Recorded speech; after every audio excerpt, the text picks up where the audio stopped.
नमस्कार. आज आपण बनवणार आहोत आणि चिली पोटॅटो. उन्हाळ्यात सुट्टीत लहान मुलांना खाण्यासाठी हे चांगले आहे. त्यासाठी आपण 4-5 बटाटे साल काढून त्याचे काप करून घ्यायचे आहे. गॅसवर कढई ठेवली आहे. त्यात थोडे मीठ टाकून पाणी उकळू द्यायचे आहे आणि हे लांबके कट केलेले बटाटे त्यात उकडण्यासाठी ठेवायचे आहे. ते 80% शिजवून घ्यायचे आहेत. ते शिजण्यासाठी आपण थोडा वेळ त्यांना झाकण ठेवू. आता ते शिजले आहेत. याचे झाकण काढू. आपले 80% बटाटे शिजलेले आहेत.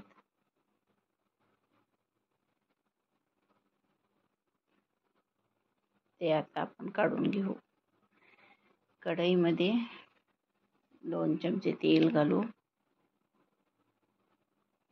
मीठ, काळी मिरी पूड, काश्मीरी लाल तिखट 1 चमचा आणि कॉर्नफ्लॉवर 2 चमचे.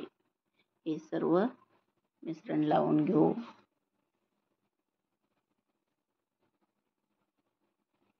तेल गरम करण्यासाठी ठेवले आहे. तेलात आपण त्याला फ्राय करून घेऊ. आता आपले तेल गरम झाले आहे. तेल थोड्या प्रमाणात ठेवले आहे, त्यामुळे मी थोडे थोडे बटाटे फ्राय करून घेत आहे.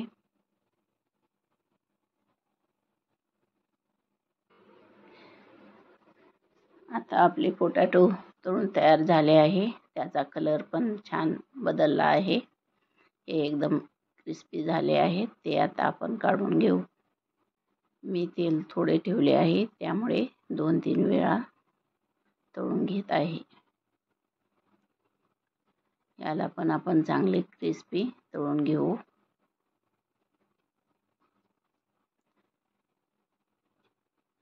हे सर्व 4 ते 5 माणसाला पुरेल इतकं चिली पोटॅटो आहेत.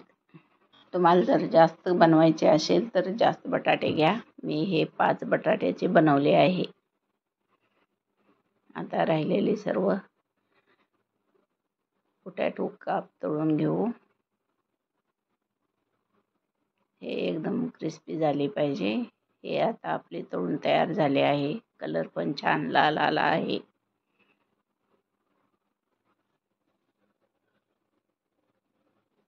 तुम्हाला जर माझी रेसिपी आवडली तर व्हिडिओला लाईक करा आणि कसे वाटले ते कमेंट बॉक्समध्ये कळवा आणि माझ्या चॅनलला सबस्क्राईब करा. आता आपण गॅसवर एक पॅन ठेवू. त्यामध्ये 2 चमचे तेल घातले आहे. तेल चांगले गरम झाले की त्यामध्ये आपण 1 चमचा लसूण अद्रक पेस्ट घालू. 1 चमचा बारीक चिरलेली हिरवी मिरची 4 घेतली आहे. 1 ढबू मिरची घेतली आहे. उभे लांबके काप केलेले आहे आणि 1 छोटा कांदा उभे लांबके काप केलेले आहेत.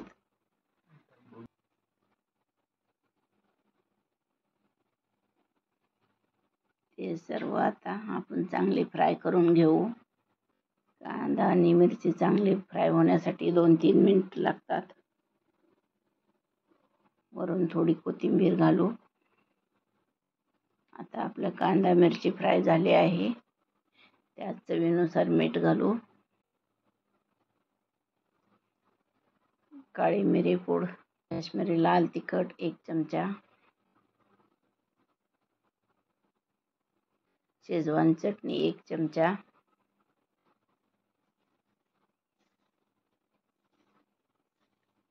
एक चमचा सोया सॉस, 1 चमचा टोमॅटो केचप,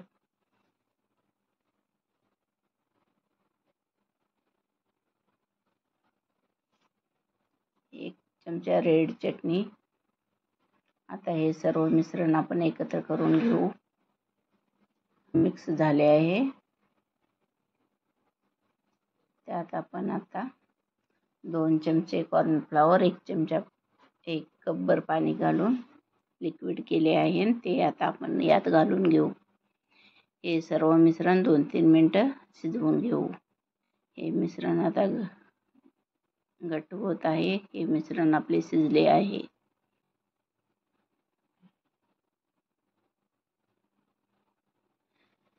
त्यात आपण आता हे तळून घेतलेले पोटॅटो घालून घेऊ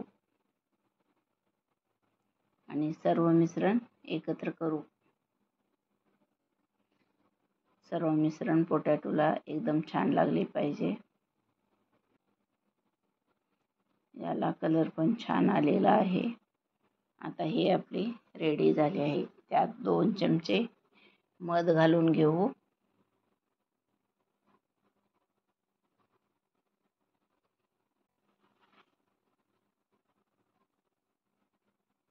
आणि वरून पांढरे तीळ 1 चमचा घालून घेऊ. आता सर्व मिश्रण एकजीव करून घेऊ. आता आपले आणि चिली पोटॅटो तयार आहे. ते आता सर्विंग डिशमध्ये काढून घेऊ. ते खाण्यास आता एकदम रेडी आहे. लहान मुलांना खूप आवडेल. तुम्ही एकदा नक्की करून बघा आणि कसे झाले ते कमेंट बॉक्समध्ये कळवा.